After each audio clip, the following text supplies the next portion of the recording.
Dan kepada Pak Dr. Syarifuddin.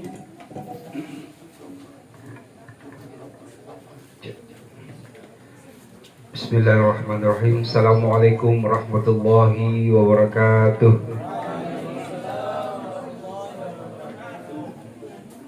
Yang kami hormati Bapak Direktur Mahat Al-Jamiah Yayan Ambon, yang kami hormati Wakil Dekan 1 Fakultas Syariah Bapak Dr. Nasyruddin Umar yang hadir bersama kita pada malam hari ini.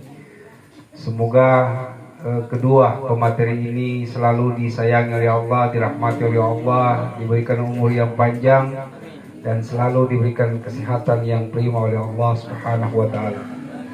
Dan tak lupa juga kami hormati tuan rumah yang sudah menyediakan ala kadarnya, semoga dirahmati oleh Allah Subhanahu wa taala. Adik-adik sekalian, pada kesempatan yang berbahagia ini kita akan membuka sedikit hikmah peristiwa Isra Mi'raj dengan mengambil tema transformasi digital dalam perspektif kebangsaan dalam peristiwa Isra Mi'raj. Seringkali kita telah mendengar peristiwa Isra Mi'raj itu sejarah Isra Mi'raj.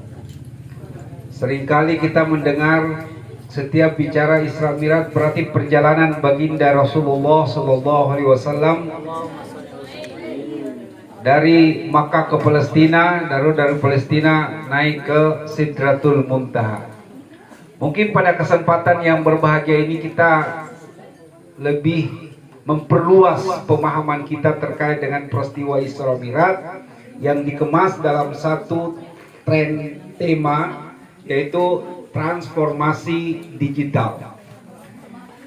Sebenarnya secara bahasa digital itu ditemukan oleh Al-Khawarizmi pada tahun 870 sebelum Masehi, di mana dia menemukan angka 0. Nah, dalam bahasa digital itu kita kenal cuma 2 angka, angka 1 dan angka 0. Dan ketika angka 0 itu memberikan sebuah penjelasan, lalu ditemukanlah angka-angka selanjutnya.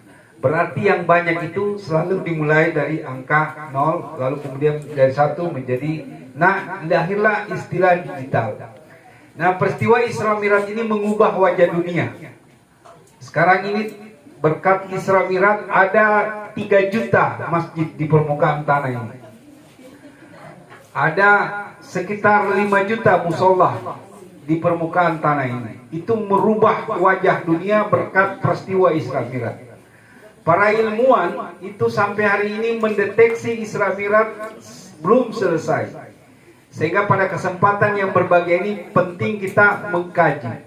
Tapi pada kesempatan yang prohuli saya akan menyampaikan 3 hal yang paling penting di dalam peristiwa Isra Mi'raj.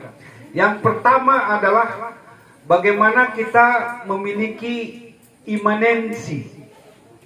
Imanensi itu kita meyakini tanpa memikirkan. Mau masuk akal kasih masuk akal, kita yakini. Itu namanya imanensi. Perspektif berpikir imanensi. Nah, ada hal-hal yang penting untuk kita imani. Karena dulu sebelum Isra Mi'raj datang orang tidak percaya. Karena apa? Logika dan rasionalisme yang didahulukan untuk mendeteksi perjalanan suci baginda Rasulullah Al-Mustafa. Sehingga ketika Isra Mi'raj itu ada, banyak juga orang tidak percaya. Dan sampai sekarang juga banyak orang tidak percaya. Kenapa? Karena akal rasionalisme yang dipaksakan untuk memahami Isra Mi'raj. Sekalipun sekarang ini sudah masuk akal. Dengan ditemukannya teknologi digital, kita temukan berbagai macam. Misalnya salah satu cerita supaya Isra Mi'raj ini masuk akal, misalnya satu semut dari Banda pergi ke Jakarta atau di Surabaya. Pada saat pedagang cengkeh ini semut masuk di dia punya kantong, lalu kebetulan pedagang ini pergi ke Surabaya. Lalu semut ini tetap ada di dalam kantongnya. Lalu kemudian sampai di Surabaya, pulang ke Banda sana, lalu tiba-tiba semut hitam itu keluar bercerita kepada teman-temannya. Wahai teman, saya tadi dari Surabaya, perjalanan saya begini. Teman-temannya pasti terbagi 3 kelompok. Ada yang percaya, ada yang ragu-ragu, dan ada sama sekali tidak percaya. Kenapa? Karena orang yang tidak percaya menggunakan otak rasionalisme, tidak menggunakan otak iman. Nah, ini yang sudah bisa kita dapatkan, bisa masuk akal. Berarti kalau Nabi itu diperjalankan. Subhanalladzi asra bi 'abdihi lailan minal masjidil haram ilal masjidil aqsa. Dia diperjalankan seperti semut tadi nempel di kota penjual cengkeh, pergi Surabaya balik lagi. Itu kan secara akal semut, teman-teman semutnya saya percaya. Masa sih usia dari usia kecil ini pergi di Surabaya sana, jauh-jauh sana. Nah, tapi karena dia berjalan dengan pedagang cengkeh, maka logika bisa menemukan itu. Itu yang pertama. Yang kedua, ada peristiwa Isra Mi'raj ini yang masuk di dalam diri kita. Kita diberikan satu kado tercinta, namanya sholat. Kenapa? Tidak ada yang bisa menyelesaikan persoalan manusia ketika ditempa musibah kecuali sholat. Maka sholat itu adalah teknologi tercanggih yang bisa merubah resah, merubah gelisah menjadi rahmah. Seandainya tidak ada sholat, maka mungkin kriminal kita di setiap ini makin tinggi. Tapi dengan adanya sholat, maka semua nafsu itu bisa diredam dengan baik. Nah, sholat ini adalah alat yang diberikan kepada kita manusia untuk memanage kita punya akal. Bisa enggak kita tanpa sholat akal kita bisa sehat? Jawabannya tidak bisa. Boleh, tapi nanti kritisnya tidak terkontrol. Dia bisa permalukan orang di depan umum dengan kecerdasannya. Tapi ketika dia memiliki kekayaan intelektual yang dipandu dengan sholat, maka insya Allah kecerdasannya memberikan rahmah kepada sesama.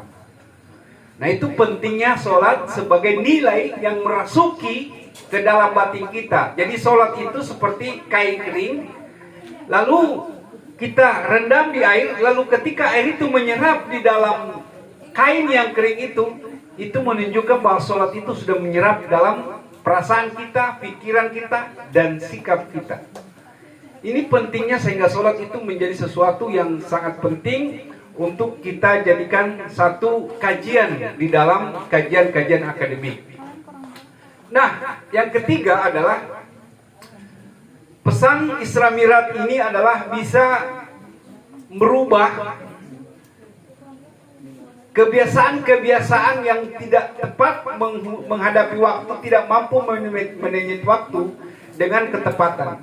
Jadi transformasi digital yang diinginkan inilah kita bisa mengukur percepatan.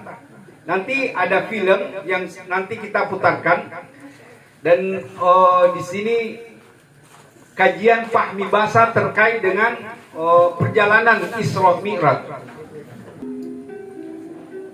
Pulang dari Isra Mi'raj, Nabi membawa perintah salat.